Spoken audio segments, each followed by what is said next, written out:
कहता रहे कथा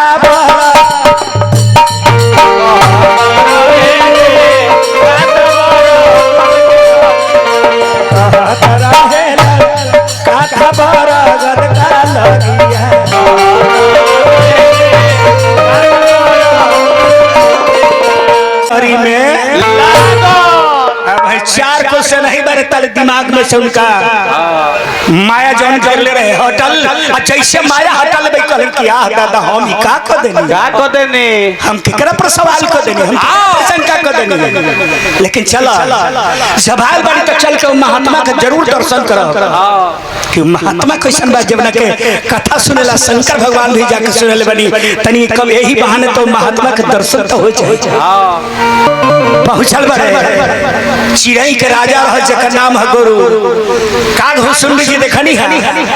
आ एगो बोर के पेड़ के जतना सबसे मोट जोन डाढ़ बा ओही डाढ़ पर इनका के बैठेला आसन देनी है के यही पर उड़ा बैठे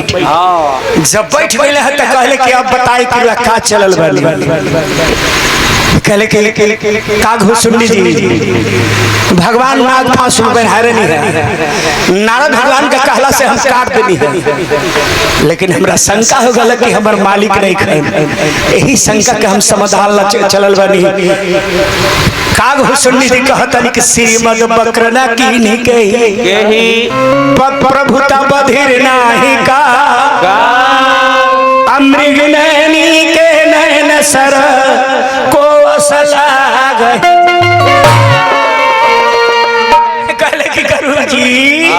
श्रीमद बक्रना कीनी कही श्री माने लक्ष्मी होला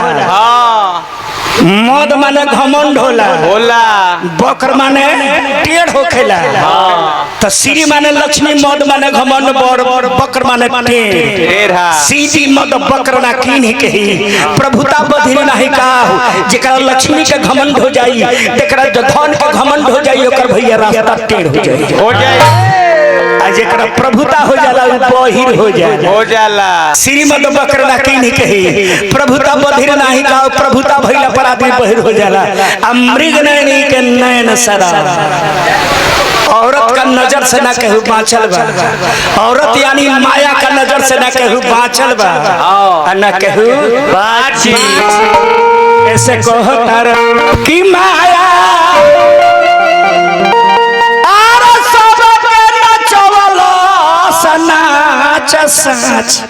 सबे के न चले केहू के छोड़ले नहीं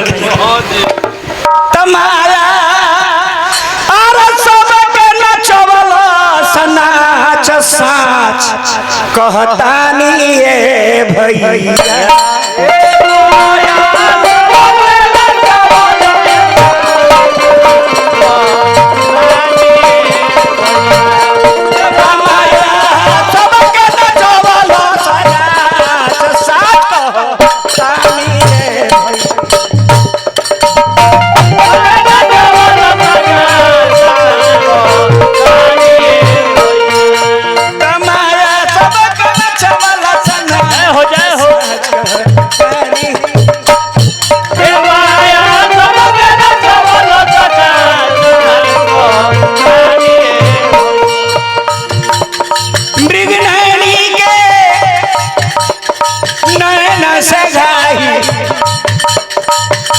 माया तम बारे बादी हो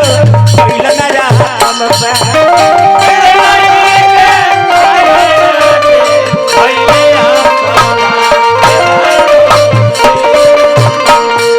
अरे नारद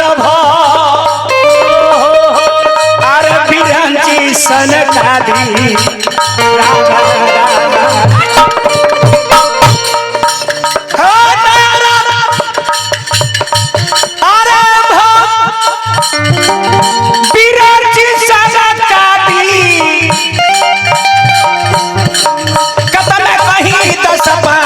साच कहानी है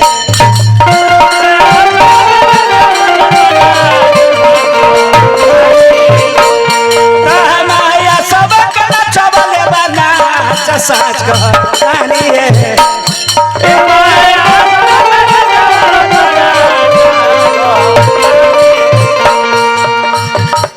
राम भजन एक एक उपाय बा राम के बारे में जाने के एक उपाय बा कि राम राम जप राम राम जप राम के बारे में सब जाने लगता राम राम जप सत्संग हुई उनका बारे में सब जाने लगता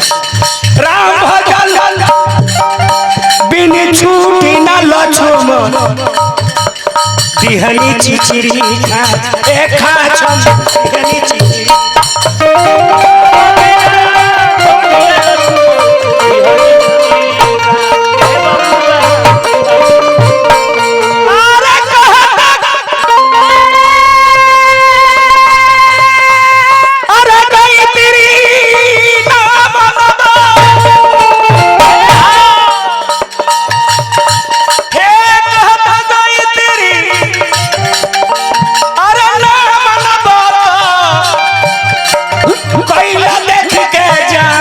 साच तानी है भाई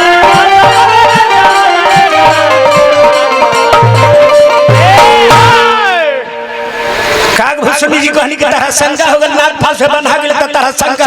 हो गई नाग फांस में बंधा गेल त एड़ा शंका हो गई एह बात पर शंका नहीं का हो कि लड़काई में उनका के धरेला साधु महात्मा लोग अपन जन्म खपा देवेला हां कई एक जन्म तक उनका के ध्यान में धरे खातिर तपस्या लो करेला कि हमरा ध्यान में आ जा भगवान राम के कौशल्या दौड़ के ध लेली हां साधु लोग का ध्यान में नहीं खंडरा नहीं खा कौशल्या के राम के कौशल्या दौड़ के ध लेली ई शंका वाली बात नहीं खे साधु महात्मा लोग इनका के खोजे चलता कि कहां भेटई है अब बिना खोजले पहुंच जाता रे दुआरी पर शंका वाली बात नहीं खे कहां शंका करबो आए गरुड़ जी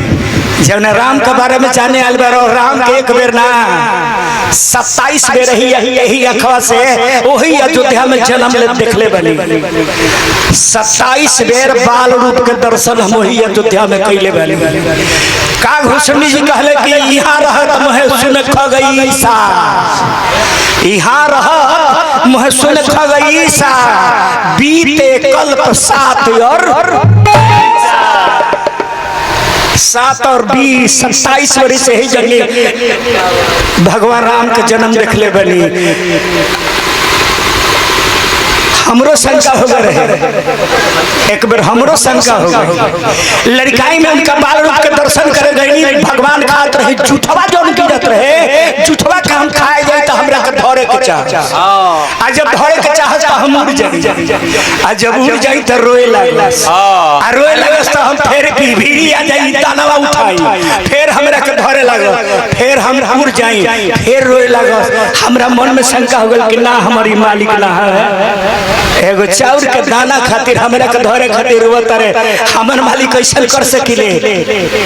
भगवान ठाठा के हंसनी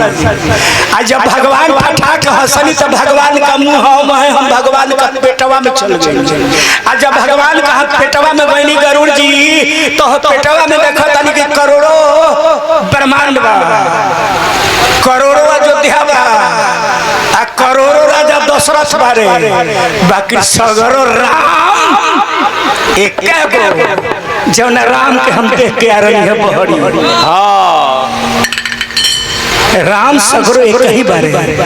तो राम पर शंका मत करो उस शंका करे वाली चीज नहीं थे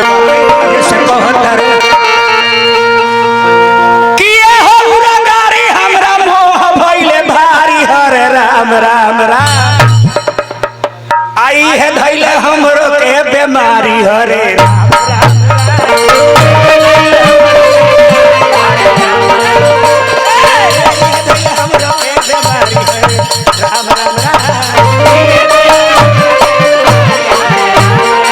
रोजा रोजा जाई जूठन बिन बिन के खाई रोजा रोजा जाई जूठन बिन बिन के खाई रोजा रोजा जाई जूठन बिन बिन के खाई रोजा रोजा जाई जूठन बिन बिन के खाई एक दिन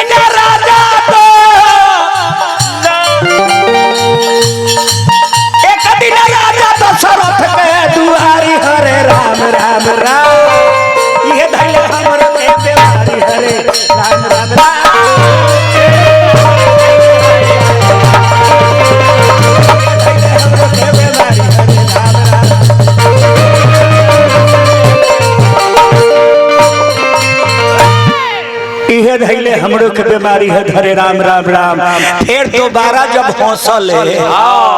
तो उनका मुंह में से निकल के बहर आज जब बहरी निकली तो फिर हमरा के धरे के चहले